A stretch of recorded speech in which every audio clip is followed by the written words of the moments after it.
కూడి వచ్చిన మీ అందరికీ ప్రభు నామముల వందనాలు. యేసయ్య నామానికి స్తోత్రం కలుగును గాక. హల్లెలూయా. చాలా సంతోషం. 4వ దినపు ఈ లెంట్ డేస్లోనికి మనం వచ్చి ఉన్నాం. 40 రోజులు 40 ప్రసంగాలలో 3 ప్రసంగాలు పూర్తి చేసుకున్నాం 3 రోజులకు గాను. 4వ రోజు 4వ ప్రసంగాన్ని మనం వినటానికి ప్రయత్నం చేద్దాం. లెంట్ యొక్క పరిచయం చేసుకున్న తర్వాత మనం పశ్చాత్తాపం కొరకైన దేవుని పిలుపు అన్న విషయాన్ని మనం విన్నాం. ఈ ప్రార్థనలు కొనసాగటానికంటే ముందు మనల్ని మనం పవిత్రీకరించుకుంటూ దేవుడి దగ్గర పశ్చాత్తాపడుతూ ఒప్పుకుంటూ ఆయన ద్వారా క్షమాపణ పొందుకున్నటువంటి మనం ఆ క్షమాపణను పొందుకున్నది ఇతరులను కూడా మనం క్షమించుట కొరకు అన్న సంగతిని నిన్నటి దినాన మనం మాట్లాడుకున్నాం. ఈరోజు కొనసాగింపుగా క్షమించబడిన తర్వాత మన అతిక్రమాల విషయం, మన దోషం విషయమై, మనం చేసిన పొరపాట్ల విషయమై మనం దేవుణ్ణి అడిగి క్షమాపణ కోరి క్షమించబడిన తరువాత ఇక మన జీవితం ఎలా ఉండాలి అని ప్రభు కోరుకుంటున్నాడు. ఇప్పుడు కడగబడిన వాళ్ళు ఏ విధంగా ఉండాలని కోరుకుంటాం? మనం బురదలో ఉన్నటువంటి ఒక జీవితాన్ని, ఒక వస్తువుని మరలా శుభ్రం చేసిన తర్వాత అది ఇక ఎలా కొనసాగాలని కోరుకుంటాం? మరలా బురదలోకి వెళ్ళటానికా, లేదా అవి కడగబడిన దగ్గర నుంచి అలాగే పవిత్రంగా ఉండటం కొరక అని ఆలోచిస్తే ఖచ్చితంగా అది పవిత్రంగా ఉండటం కొరకే కడగబడింది, పరిశుద్ధపరచబడింది. ఎందుకనంటే అది ఇక మళ్ళా మలినం అవ్వకూడదు అనుకొని దాన్ని శుభ్రం చేసుకున్నాం గనక వాక్య ప్రకారంగా ఒక్కసారి దేవుణ్ణి నమ్మిన తర్వాత, దేవుని దగ్గర ఒక విషయమై ఒప్పుకొని క్షమించబడిన తర్వాత ఆ క్షమాపణ యొక్క విలువను గుర్తించిన వారమై మనం ఇక ఎన్నటికీ ఆ పాత జీవితం వైపు వెళ్లకుండా, గతాన్ని అనుసరించకుండా నూతన మార్గాలలో నడిపించబడినట్లు దేవుడు కోరుకున్న జీవితాన్ని జీవించటమే మనం పొందుకున్న క్షమాపణకు లేదా రక్షణకు నిజమైన అర్థం చేకూర్చబడుతూ ఉంటుంది. దానికి తగ్గట్టుగా ఒక లేఖనాన్ని చదువుకొని మనం ఈ వాక్య భాగాన్ని ప్రారంభిద్దాం.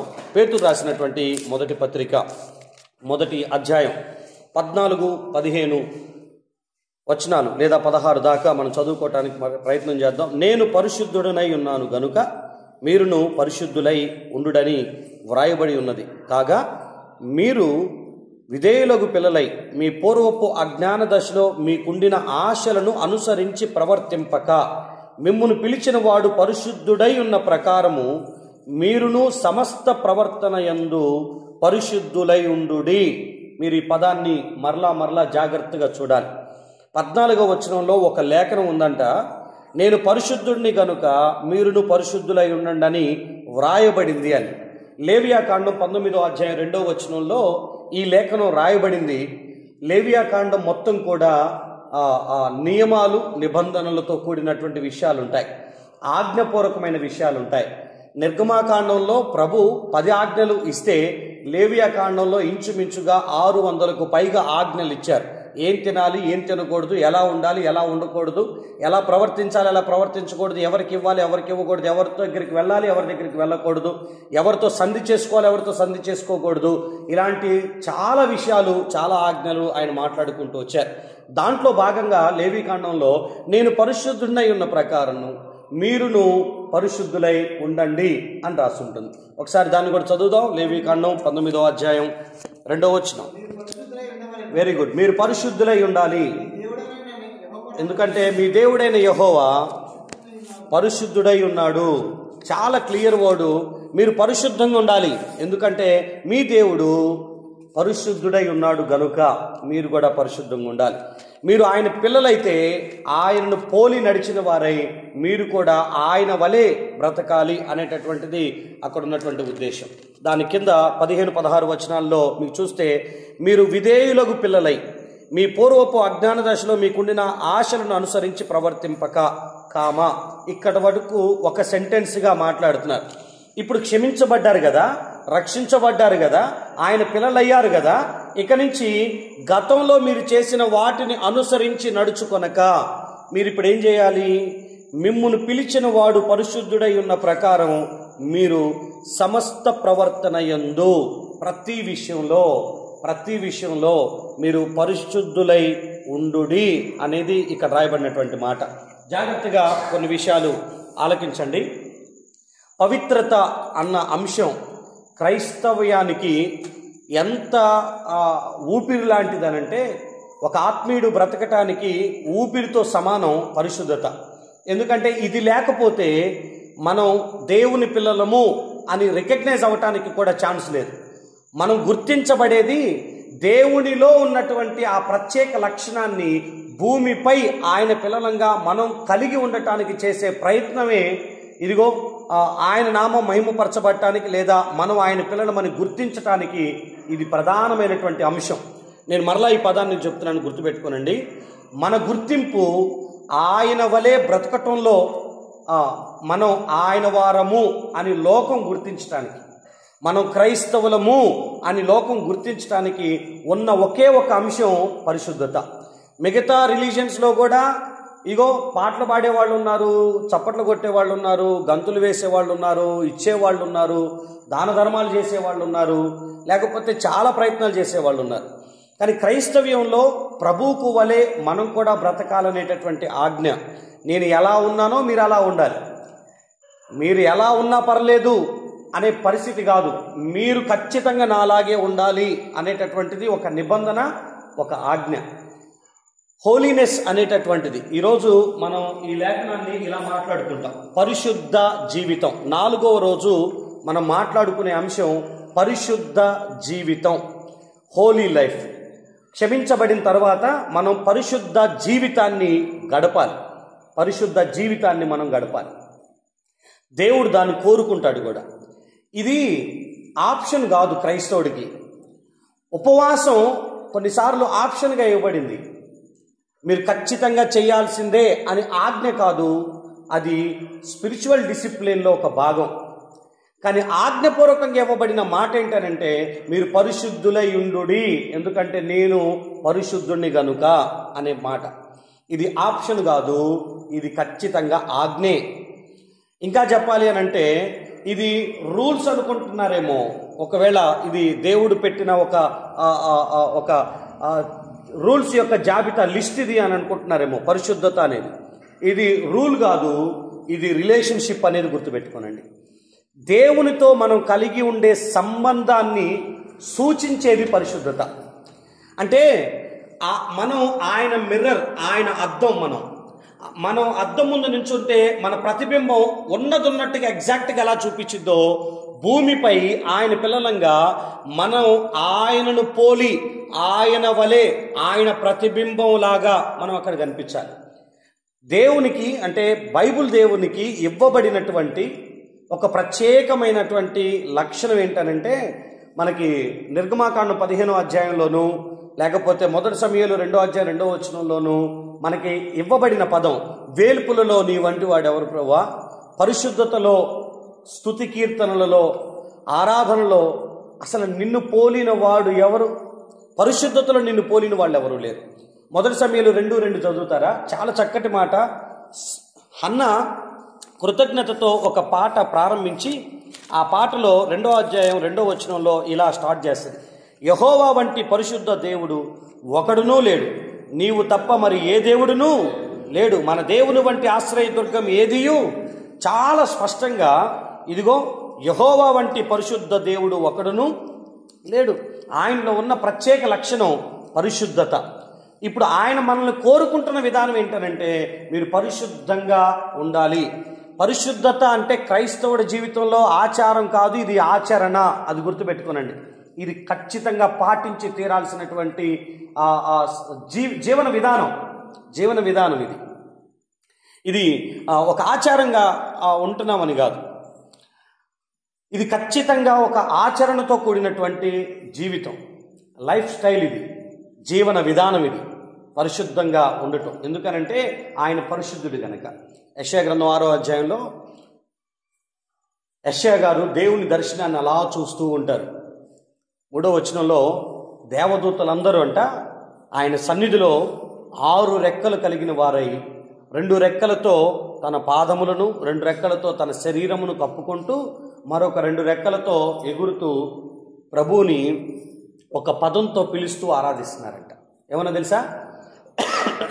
పరిశుద్ధుడు, పరిశుద్ధుడు, పరిశుద్ధుడు.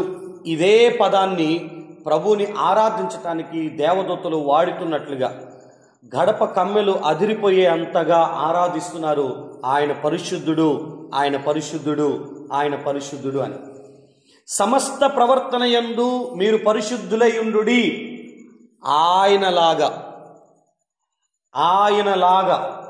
పరిశుద్ధత సమస్త ప్రవర్తనలో ఉండాలి.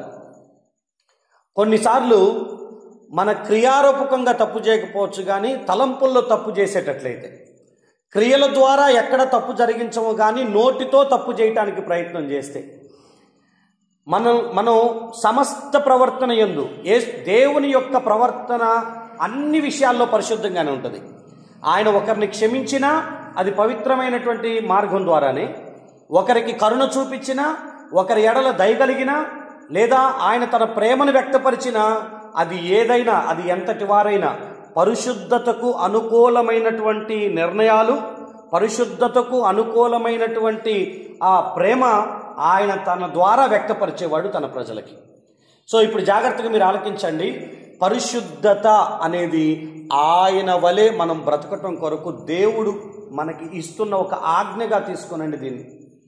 పరిశుద్ధ జీవితం ప్రతి క్రైస్తవుడికి అనివార్యం. అది సహజ జీవితం, అదే మన గుర్తింపు. మనం ఆయన్ని చూడటానికి అదే మన అర్హత. 12వ అధ్యాయం హెబ్రీ పత్రికలో ఇలా రాసిన, పరిశుద్ధత లేకుండా ఆయన్ని ఎవడునూ చూడలేడు.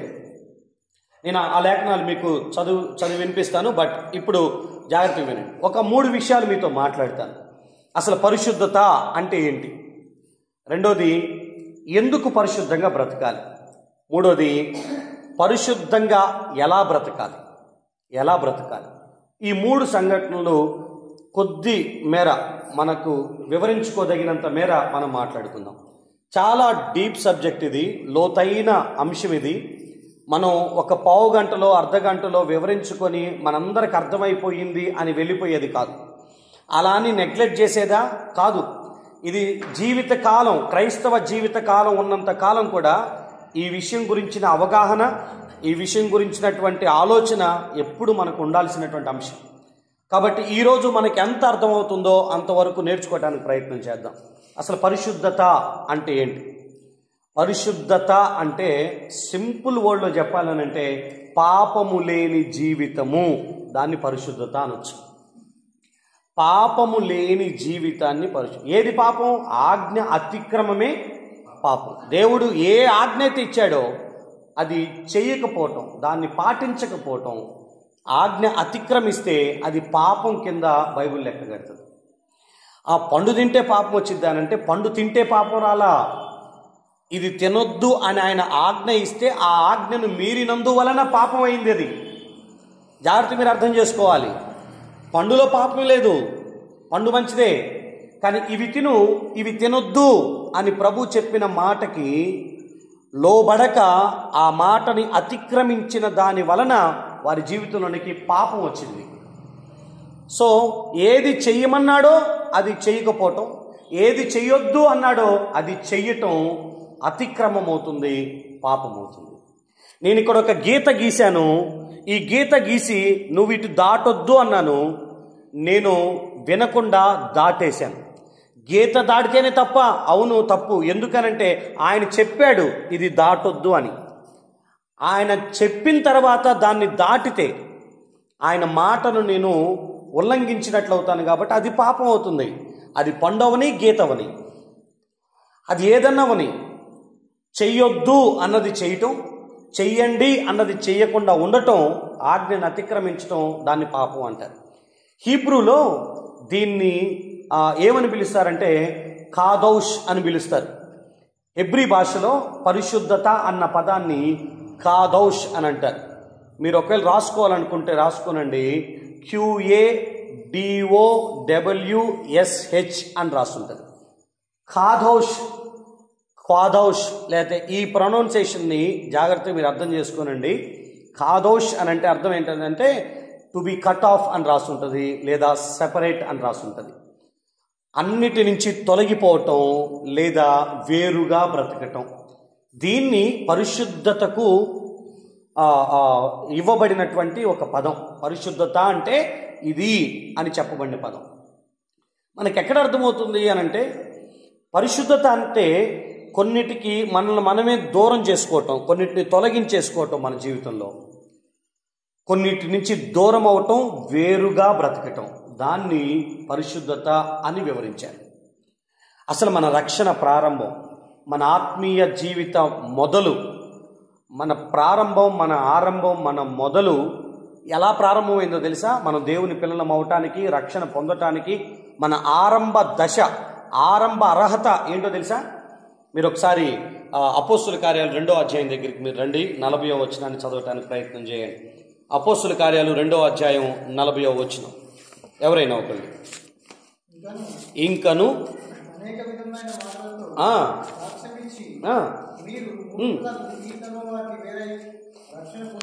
మీరు మూర్ఖులకు ఈ తరం వారికి వేరై ఏం చేయాలి? రక్షణ పొందాలి అని వారితో చెప్పాడు. ఇక్కడ రాయబడిన స్పష్టమైన మాట, మీరు మూర్ఖులకు ఈ తరం వారికి వేరై రక్షణ పొందుడి. మనం రక్షణ పొందాలంటే ముందు వేరై అనే పదం అక్కడ రాస్తుంది. వేరైతేనే, సపరేట్ అయితేనే రక్షణ పొందటానికి అర్హత సాధ్యమవుతుంది.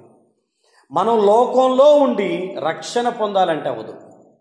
సముద్రంలో ఉన్న నీళ్లు సముద్రంలో నుంచి సపరేట్ చేయబడితే, అది ఒక దగ్గరకు తీసుకొని వచ్చి ఒక మడిలో ఉంచితే సముద్రపు నీరు ఉప్పుగా మార్చబడుతుంది. సముద్రంలో ఉన్న నీరు సముద్రంలోనే ఉన్నంత వరకు అది ఉప్పు అవ్వదు.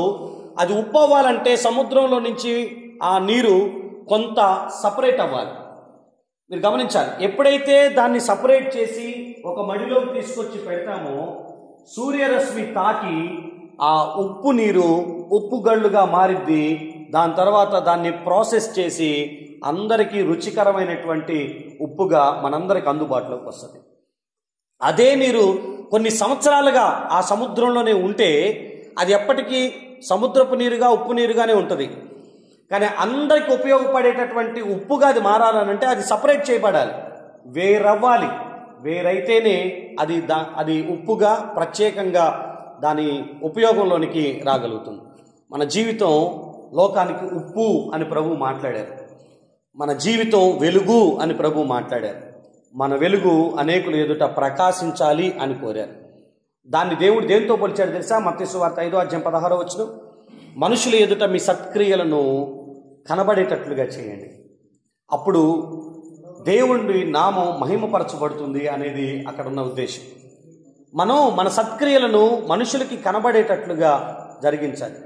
సత్క్రియలు అనంటే మంచి కార్యాలు, మంచి పనులు ఏవైతే ఉంటాయో అవి దీపస్తంభం మీద పెట్టబడినవై అనేకులు చూసి దేవుణ్ణి మహిమపరిచేటట్లుగా ఉండాలి. ఇప్పుడు జాగ్రత్త వినండి. ఒకప్పుడు మనం లోకంలో, ఒకప్పుడు మనం మన అలవాట్లలో, ఇందాక 1 పేతురు 1వ అధ్యాయం 14 నుంచి 16లో పూర్వం మీకున్న అజ్ఞాన దశకాలంలో ఉన్నటువంటి వాటిని అనుసరించి నడవక అని రాసి ఉంటుంది. వాటిని అనుసరించక ఒకప్పుడు ఏం చేశామో, ఒకప్పుడు మనం ఎలా బ్రతికామో, ఒకప్పుడు మనకి ఏ అలవాటు ఉండేదో, ఒకప్పుడు మనకున్నటువంటి ప్రవర్తన ఏందో దాని నుంచి వేరైతేనే ఇప్పుడు ఆయన పిల్లలమవుతాం, రక్షణ పొందటానికి సాధ్యమవుతుంది. టు బీ కట్ ఆఫ్ అని అంటే వాటిని తొలగించుకున్న వారమై ఉండాలి. మనమే వాటిని తొలగించుకోవాలి, వాటి నుంచి దూరం అవ్వాలి, ప్రత్యేకమైపోవాలి. నేను మీతో ఏమంటున్నానంటే, ఖచ్చితంగా మన రక్షణ ఆరంభం అన్నిటినీ వదులుకొని అన్నిటికీ దూరమై ఆయన కొరకు బ్రతుకుట కొరకై వేరై ఇప్పుడు ఆయన పిల్లలమయ్యాం. దాన్ని మనం మర్చిపోకూడదు.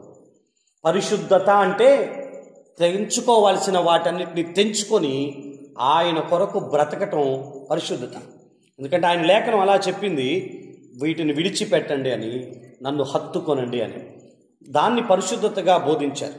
కాదోష్ అనేటటువంటి పదం యొక్క రియల్ మీనింగ్ అది. సో పాపం లేని జీవితాన్ని పరిశుద్ధత అంటారు. వేరై, లోకానికి వేరై, అలవాట్లకు వేరై ప్రత్యేక జీవితాన్ని జీవించేదాన్ని పరిశుద్ధతగా మాట్లాడటం జరిగింది. రెండో విషయాన్ని నేను మాట్లాడుతున్నాను, అసలు ఎందుకు పరిశుద్ధంగా బ్రతకాలి మనం. నేను ఒక 2-3 సంగతులు మీతో మాట్లాడతాను. ఎందుకు పరిశుద్ధంగా బ్రతకాలి అని అంటే, మనం ఇందాక చదువుకున్నట్లుగా మొట్టమొదటి విషయం ఆయన పరిశుద్ధుడు గనక ఆయన పిల్లలు ఎలా ఉండాలి? పరిశుద్ధులై ఉండాలి. ఎందుకు అంటే ఆయన పరిశుద్ధుడు గనక మనం పరిశుద్ధులం అవ్వాలి. ఈ పదం సరిగ్గా అర్థం చేసుకోనండి. నేను మొదట్లోనే చెప్పాను, ఆయన పిల్లలము అంటానికి మనకున్న ఒకే ఒక గుర్తింపు ఆయనలా బ్రతకటం. రిఫ్లెక్షన్ అంటారు కదా, ఆయన ప్రతిబింబం, ఆయనను పోలి మనం నడవటం. అప్పుడప్పుడు మనకు పుట్టిన పిల్లలు మన ఇంట్లో ఎవరో ఒకరిలాగా ప్రవర్తిస్తూ ఉంటారు. వారిలాగా చేతులు వెనకాల పెట్టుకోవటం, వారిలాగా నడవటం, వారిలాగా చూడటం, వారిలాగా నిద్రపోవటం, వారిలాగా చెయ్యి ఇట్లా పెట్టుకొని పడుకోవటం. చూసేటటువంటి మనకి మనం కనుక్కున్న పిల్లలమే అయినా వాళ్ళు మనలా ప్రవర్తిస్తూ ఉంటే, వాళ్ళు మనల్ని పోలి ఉంటే, మన పోలికలో ఉంటే చూసి ఎంత ఆనందిస్తామో, దేవుడు ఆయన వలె ఆయన పిల్లలు బ్రతుకుతూ ఉంటే, ఆయన వలె ఆయన పిల్లలు నడుస్తూ ఉంటే చూసి ఆనందించగలుగుతాడు. ఎందుకు నేను పవిత్రంగా పరిశుద్ధంగా బ్రతకాలంటే, నేను నమ్మిన దేవుడు పరిశుద్ధుడు కాబట్టి, నా తండ్రి పరిశుద్ధుడు కాబట్టి, నా దేవుడు పరిశుద్ధతని కలిగి ఉన్నాడు కాబట్టి నేను కూడా పరిశుద్ధంగా బ్రతకాలి.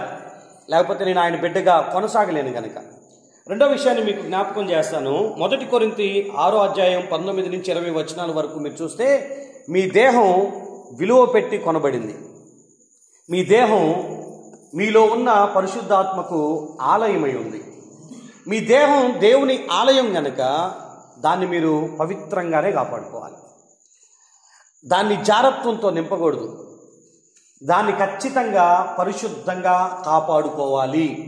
ఎందుకంటే దేవుడు మనకిచ్చిన ఈ దేహాన్ని ఆయన ఆలయంగా భావించాడు గనక దేవుని ఆలయాన్ని అపవిత్రపరచకుండా పరిశుద్ధపరచుకోవటానికి మనం ప్రయత్నం చేయాలి. ఇదిగో కంటికి కనిపించేటటువంటి కట్టడం, మందిరము అని పిలుచుకుంటున్నటువంటి ఈ చర్చిలో చూడటానికి 4 గోడల మధ్యలో ఉన్నటువంటి ఈ 4 గోడల మధ్యలో ఉన్నటువంటి మందిరాన్ని మనము చాలా పవిత్రంగా చూస్తాం. ఇక్కడ ఎటువంటి అపవిత్రమైంది వస్తువు పెట్టడానికైనా, అలాంటి పని జరిగించడానికైనా మనం కొంచెం భయపడతాం. ఎందుకంటే ఇది దేవుడి మందిరము అని. కానీ లేఖనం ఏం చెప్పిద్దానంటే, మన దేహమే దేవుని ఆలయము అని. సో దేవుని ఆలయాన్ని మనం పవిత్రంగా ఉంచుకోవటం అనేది ఖచ్చితంగా చేయాల్సినటువంటి పని. ఎందుకు పవిత్రంగా ఉండాలి అంటే, ఇది నా దేవుని ఆలయం, ఈ ఆలయంతో నేను తప్పు చేయకూడదు అని. ఈ మూడో విషయాన్ని కూడా జ్ఞాపకం చేస్తాను. హెబ్రీ పత్రిక 12వ అధ్యాయం 14వ వచనం దగ్గర మీరు వస్తే, పరిశుద్ధత లేకుండా ఎవ్వరు కూడా ఆయనను చూడలేరు అని రాసుంటుంది. పరిశుద్ధత లేకుండా ప్రభువుని మనం చూడలేము. పరిశుద్ధత లేకుండా ప్రభువుని మనం చూడలేము. కేవలం ప్రభు రాజ్యానికి వెళ్ళి ప్రభువుతో కలిసి ఉండి ఆయన దగ్గర మనం జీవనాన్ని కొనసాగించాలి అని అంటే పరిశుద్ధత తొలిమెట్టు అవుతుంది. అదే మొదటి అర్హత అవుతుంది. ఆయన్ను చూడాలి, పరిశుద్ధుడైన దేవుని చూడాలంటే మనం పరిశుద్ధంగా బ్రతకాలి. పరిశుద్ధత లేకుండా ఆయనను ఎవ్వరూ చూడలేరు. మనకున్న అర్హత పరిశుద్ధత, ఆయన రాజ్యానికి వెళ్ళటానికి, ఆయన రాజ్యంలో ఆయన్ని చూడటానికి. సో ఈ 3 విషయాలు సరిగ్గా అర్థం చేసుకోనండి. ఆయన పరిశుద్ధుడు కాబట్టి మనం పరిశుద్ధంగా బ్రతకాల్సిందే. రెండోది, మన దేహం ఆయన ఆలయం అన్నాడు కాబట్టి ఈ ఆలయాన్ని పరిశుద్ధంగా కాపాడుకోవాల్సిందే. మూడోది, ఆయనను చూడాలి అనంటే మనం పవిత్రంగానే బ్రతకాలి. మీరు మత్తయి సువార్త 5వ అధ్యాయంలో మీకు ధన్యతలు కనిపిస్తాయి. ఆ ధన్యతల్లో ప్రభువారు ఒక మాట అంటారు, హృదయ శుద్ధి గలవారు ధన్యులు, వారు ఏం చేస్తారు? దేవుణ్ణి చాలా క్లియర్గా 8వ వచనంలో రాయబడిన మాట, హృదయ శుద్ధి ఉంటే దేవుణ్ణి చూడగలుగుతాము. పరిశుద్ధత లేకుండా ప్రభువుని ఎవ్వరు చూడలేరు. మనం ఆయన చూడాలన్న ఆశ కాంక్ష ఉంటే, ఆయన రాజ్యానికి వెళ్ళాలని కాంక్ష ఉంటే అక్కడ పరిశుద్ధతకే మొదటి స్థానం కాబట్టి పరిశుద్ధులమై మనం బ్రతకటానికి ప్రయత్నం చేయాలి. మూడో విషయాన్ని చెప్పి నా వాక్య భాగాన్ని ముగింపులోని తీసుకుని వెళ్తాను. ఎలా పరిశుద్ధంగా బ్రతకాలి, పవిత్రంగా ఎలా బ్రతకాలి? మన వల్ల అవుతుందా? రక్తమాంసాలు కలిగినటువంటి ఈ శరీరం, అన్ని రకాల హార్మోన్స్ కలిగినటువంటి శరీరం, లోకంలో ఏది చూసినా ఆశించేటటువంటి కన్ను, చూసిన వెంటనే ఆశించేటటువంటి మన మనసు, లేకపోతే మన మెదడు, కోరికను ప్రేరేపించే హార్మోన్స్ మన శరీరంలో ఉండగా మనకి ఇష్టమైంది కనిపించినప్పుడు దాని దగ్గరికి వెళ్ళకుండా, దాన్ని చూడకుండా, తాకకుండా, దాన్ని అనుభవించకుండా మనల్ని మనం జాగ్రత్త పరుచుకోవటం నిజంగా మనకి భూమి మీద సాధ్యమా అంటే వాక్యం కూడా చెప్పదు ఇది సాధ్యము అని. మీరు ఒకసారి గలతీ పత్రిక దగ్గరికి రండి, 5వ అధ్యాయాన్ని ఓపెన్ చేయండి. గలతీయులకు రాసినటువంటి పత్రిక 5వ అధ్యాయం 16వ వచనంలో ఉన్నటువంటి పదాన్ని ఒకసారి మీరు గమనించండి. ఆడేమని రాసి ఉంటుందనంటే, ఇదిగో నేను చెప్పేది ఏంటంటే ఆత్మానుసారంగా నడుచుకునుడి, అప్పుడు మీరు శరీరేచ్ఛను నెరవేరు. ఎందుకో తెలుసా? శరీరము చదువునా, శరీరము ఆత్మకు, ఆత్మ శరీరానికి విరోధంగా ఆపేక్షించును. ఇవి ఒకదానికొకటి వ్యతిరేకంగా ఉన్నవి గనక మీరు ఏవి నిశ్చయిస్తారో వాటిని చేయకుండా ఉంటారు. రోమాపత్రిక 7వ అధ్యాయంలో పౌలు గారు బాధ అంతా ఇదే. నాలో 2 నియమాలు ఉన్నాయి. ధర్మశాస్త్ర సంబంధమైన నియమం ఉంది, ఇదిగో పాప నియమం అనేది ఇంకోటి ఉంది. ఈ పాప నియమము నన్ను లోబర్చుకుంటుంది, నాలో ఉన్న ధర్మశాస్త్ర నియమాన్ని అది గెలుస్తుంది. నేను చెయ్యకూడనివి చేస్తున్నా, చేసిన తర్వాత అయ్యో నేనెంత దౌర్భాగ్యుణ్ణి అని ఏడుస్తున్నా. నాకు ఇష్టం లేదు చెయ్యాలని, కానీ నా శరీరంలో ఉన్నటువంటి ఆ నియమం, ఆ పాప నియమం నన్ను లోబరుచుకుంటుంది. నా పోరాటంలో కొన్నిసార్లు దాదాపుగా ఓడిపోతున్నా. నేను గెలవలేకపోతున్నా. నా శరీరాన్ని నేను జయించలేకపోతున్నా. నాకు తెలుసు చూడకూడదని, నాకు తెలుసు వెళ్ళకూడదని, నాకు తెలుసు తాకకూడదని, నాకు తెలుసు నేను ఈ తప్పులో ఉండకూడదు అని. అది నాకు తగదు అని తెలుసు, నాకు లేఖనం తెలుసు, కానీ నేను చెయ్యకుండా ఉండలేకపోతున్నాను. కారణం నా శరీరంలో ఉన్నటువంటి నియమం నన్ను లోపరుచుకుంటుంది. ఆ కోరిక నన్ను తప్పులోనికి నడిపించుకుంటూ వెళ్ళిపోతుంది. బైబిల్లో ఒక్కొక్కళ్ళు ఒక్కొక్క రీతిలో, అంటే ఆరాధికుడైనటువంటి వాళ్ళు, 10 తంతుల సితారాను వాయించగలిగినటువంటి వాళ్ళు, దినానికి 3 సార్లు ప్రార్థించి 7 సార్లు స్తుతించగలిగినటువంటి వాళ్ళు, ధర్మశాస్త్రాన్ని అర్ధరాత్రి పూట కూడా లేచి పఠించగలిగినటువంటి, ధ్యానించగలిగినటువంటి వ్యక్తులు, దేవుని మందిరం కోసం తన జీవితాన్ని కూడా వెచ్చించగలిగేటటువంటి త్యాగంతో కూడిన భక్తి చేసినటువంటి వ్యక్తులు, వీళ్ళందరూ దేవుని హృదయానుసారుడు అని పిలువబడినటువంటి వ్యక్తి, దేవుని చేత కోరుకొనబడినటువంటి వ్యక్తులు, దేవుని చేత అభిషేకించబడినటువంటి దావీదు లాంటి వ్యక్తి ఒకానొక సమయం వచ్చినప్పుడు తన శరీరాన్ని జయించలేక పడిపోయిన కారణాలు కూడా మనం గమనిస్తాం. నాజీరు చేయబడినటువంటి వ్యక్తులు వారు పాపాన్ని జయించలేక పడిపోయినటువంటి పరిస్థితులు మనం చూస్తున్నాం. అలా అని బైబిల్లో పూర్తిగా పాపానికి బానిసలైపోయిన వాళ్ళు ఉన్నారా అని అంటే నేను అట్లా అంటలేదు. అంటే ఏ స్థాయిలో ఉన్న వాళ్ళైనా ఆ స్థాయిలో ఏదో ఒక సందర్భంలో అలాంటి వీక్నెస్లో పడిపోయి అపవిత్రతలోకి వెళ్ళిపోయినటువంటి సందర్భాలు ఉన్నాయి. ఇప్పుడు యోసేపు లాంటి వ్యక్తులు, దానియేలు లాంటి వ్యక్తులు, వారు తినకూడనివి, తాగకూడదని నిర్ణయించుకున్నాడు దానియేలు, షడ్రక్, మెషక్, అబేద్నెగోలు. ఇవి తిని త్రాగి మా శరీరాన్ని అపవిత్రపరచుకోకూడదు అని.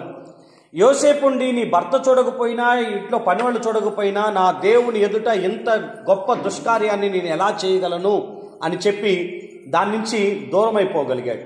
నేను మీతో ఏమంటున్నానంటే, ఏదో ఒక సందర్భంలో ఎంత గొప్ప ఆధ్యాత్మిక స్థితిలో ఉన్నవాళ్ళైనా కొంచెం ఏమరపాటు, కొంచెం భక్తిహీనత, కొంచెం నిర్లక్ష్యం ఆధ్యాత్మిక జీవితం పట్ల, పరిశుద్ధత పట్ల, ఏమవుతుందిలే అని చేర్చుకున్న వ్యక్తుల్ని, ఏమవుతుందిలే అని మాట్లాడిన వ్యక్తులతో, ఏం కాదులే నేను నిగ్రహించుకోగలుగుతాను, బాగానే ఉండగలుగుతాను అనుకొని దగ్గర పెట్టుకున్నటువంటి, కాంప్రమైజ్ అయినటువంటి కొన్ని రిలేషన్స్ మనల్ని నిజంగా దేవునికి విరోధంగా, మన శరీరాన్ని అపవిత్రంగా నడిపించుకునేటటువంటి సందర్భాలు వస్తాయి.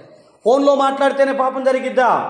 ఫోన్లో మాట్లాడినంత వరకు పాపం ఏమైనా జరిగే అవకాశాలు ఉంటాయి అంటే మాట్లాడేటప్పుడు అవ్వవు.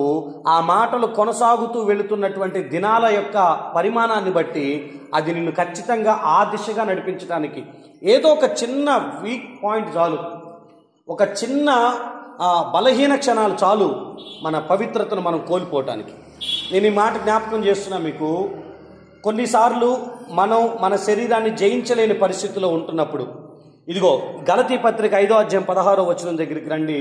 ఆత్మానుసారంగా నడుచుకునుడి, అప్పుడు మీరు శరీరేచ్ఛలను నెరవేర్చరు. మన శక్తి సరిపోనప్పుడు ఆత్మశక్తిని మనం కోరుకోవాల్సిందే.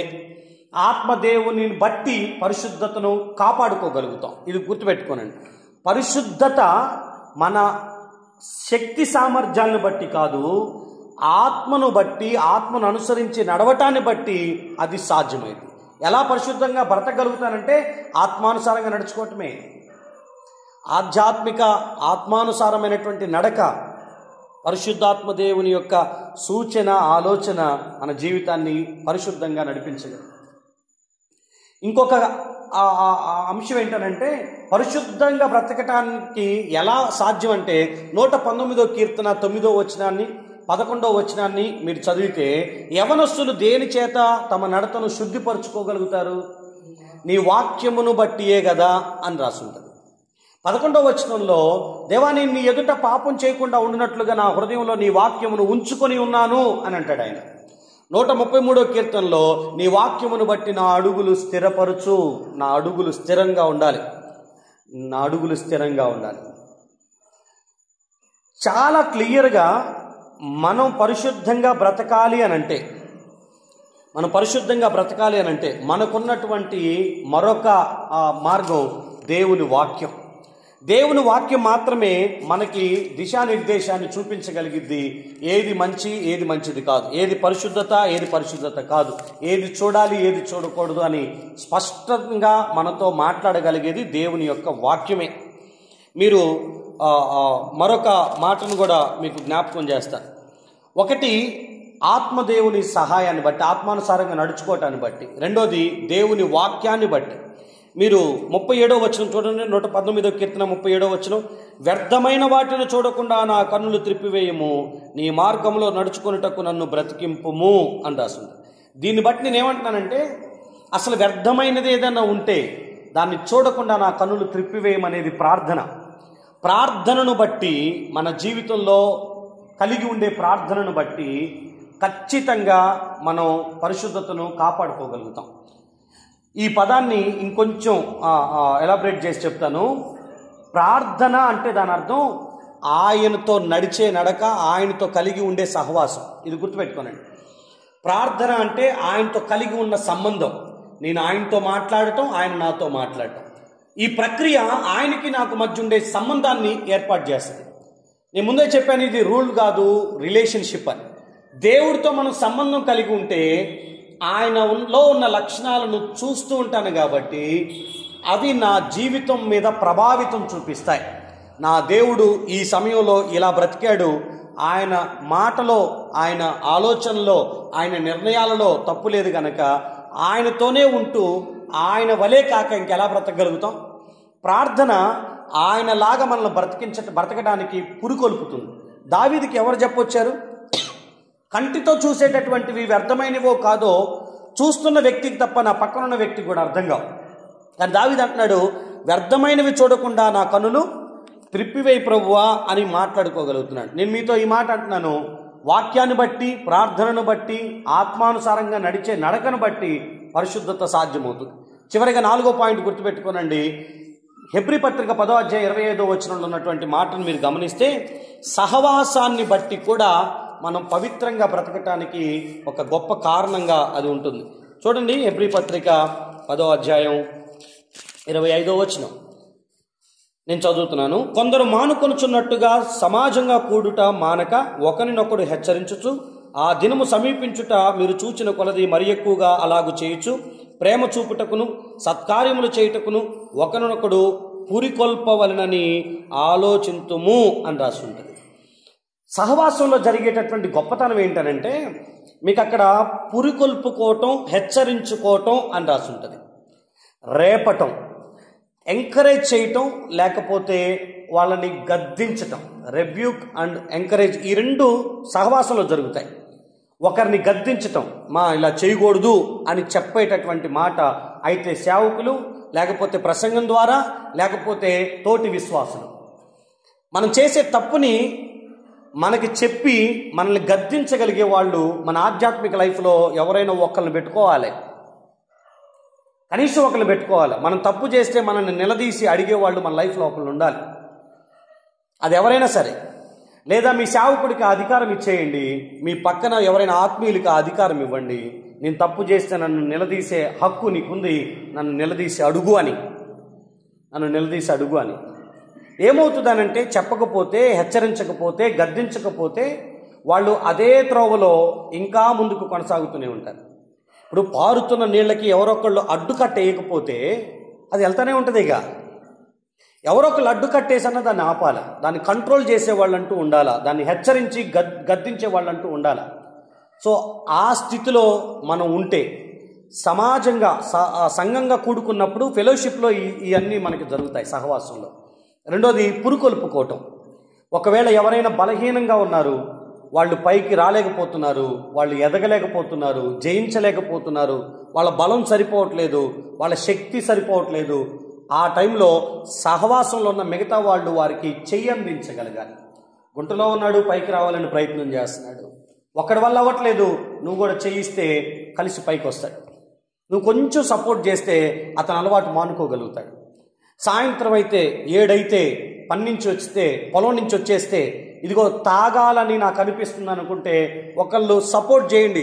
సరిగ్గా అతను ఇంటికి వచ్చే టయానికి అతనికి ఫోన్ చేసి అతను బయటికి పిలిపించుకొని ఛాయ్ తాగిపిస్తారో, దేవుడి విషయాలు మాట్లాడతారో, మందిరానికి వచ్చి 2 కుర్చీలు వేసుకుంటారో, చాపేసుకొని చిన్న ప్రార్థన చేసుకుంటారో. మన బలహీన క్షణం సమయంలో మనకి ఒకళ్ళు ఉండటం మంచిది.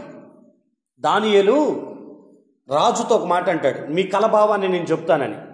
కానీ ఆ రాత్రి ఆయన ఒక్కడే ప్రార్థన చేయకుండా తన స్నేహితులను కూడా పిలిపించుకొని, షడ్రక్ మిషక్ అబేద్నెగోలను పిలిపించుకొని అందరూ కలిసి ప్రేయర్ చేయడానికి స్టార్ట్ చేస్తారు. అతనికి ఒక సహవాసం అంటూ ఉంది. ఆ సహవాసం పరిశుద్ధత అయినా దేవుని కార్యాలను చేయటానికైనా అది ఉపయోగపడుతుంది. సో దయచేసి మీరు గుర్తుపెట్టుకోనండి, ఈ 4 అయినా సరే ఎలా ఉండగలుగుతాం పరిశుద్ధంగా అంటే మీకు దేవుని ఆత్మ సహాయం కావాలి, ప్రార్థన కావాలి, వాక్యం కావాలి, సహవాసం కావాలి.